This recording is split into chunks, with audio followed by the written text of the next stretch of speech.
Some people never ask for help, not because life is easy for them, but because somewhere along the way, they learned it was safer not to.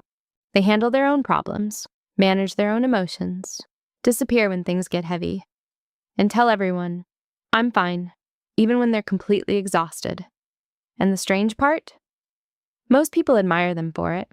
Emotional independence sounds healthy on the surface, and sometimes it is. For a lot of people, though, it isn't freedom, it's survival. When someone becomes emotionally independent too early in life, they usually didn't choose it consciously. It happens after depending on people starts feeling disappointing, unsafe, overwhelming, or pointless. Eventually, the brain adapts. Don't expect too much. Handle it yourself. Need less. Here's the difficult part. The more emotionally independent you become, the harder it gets to recognize your own loneliness. Independence hides emotional exhaustion extremely well. Vulnerability started feeling unsafe. A lot of emotionally independent people learned very early that opening up rarely felt comforting. Maybe people ignored their feelings, minimized them, judged them, or simply weren't emotionally available. After enough experiences like that, the brain slowly changes its expectations. Instead of thinking, "People will support me," the thought becomes, "It's easier if I deal with it myself." Repeat that mindset enough times and eventually it becomes automatic. Now asking for comfort feels difficult. Admitting overwhelm feels uncomfortable. Letting people see emotional struggle feels unnatural. Not due to a lack of emotion. Usually it comes from learning that emotional safety couldn't be fully trusted. And once that becomes normal, healthy support can start feeling unfamiliar too. Which is why healing rarely begins with trust everyone. It starts with practicing small honesty instead of complete emotional self-containment. Not dramatic vulnerability, just simple truth. Things like, "I've been stressed lately. Today was harder than usual. I actually don't feel okay." The goal isn't emotional dependence. It's teaching your brain that support does not automatically lead to disappointment. Became too used to carrying everything alone. Here's what usually happens next. The more emotionally independent someone becomes, the more capable they appear from the outside. They solve problems fast, handle stress quietly, keep functioning no matter what. Over time, they stop allowing help altogether. Not because they like carrying everything alone. It's just that relying on people stopped feeling comfortable.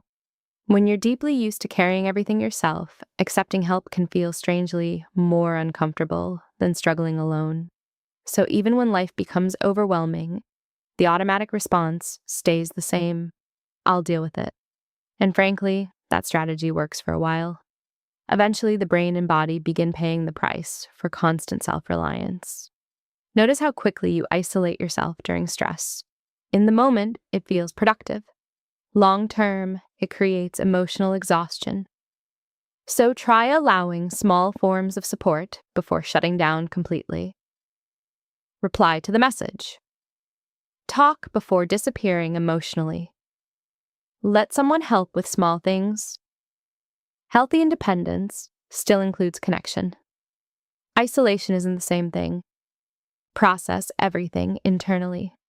Emotionally independent people tend to keep almost everything inside. Stress, overthinking, pressure, sadness. They don't want to burden people. As a result, the mind becomes the place where everything gets processed. And that creates another problem. The brain never fully rests. Even when you appear calm externally, internally, unfinished emotional weight keeps building. That's why emotionally independent people often feel tired in ways they can't fully explain. This is usually the point where people start thinking, "Maybe I'm just emotionally drained." In reality, it's often emotional overload with nowhere to go. Start externalizing your thoughts more often. Journal. Voice note yourself. Talk honestly with someone safe. Not every feeling needs fixing. Still, emotions become heavier when they stay trapped inside your head 24/7. Being emotionally independent probably protected you at some point. It may have helped you survive environments where vulnerability never felt emotionally safe. And honestly, that adaptation deserves compassion. Survival strategies were never meant to become permanent identities. Eventually, handling everything alone stops feeling empowering and starts feeling lonely. If this felt painfully familiar, there's a good chance you've been emotionally self-reliant for a very long time, even longer than you should have had to be.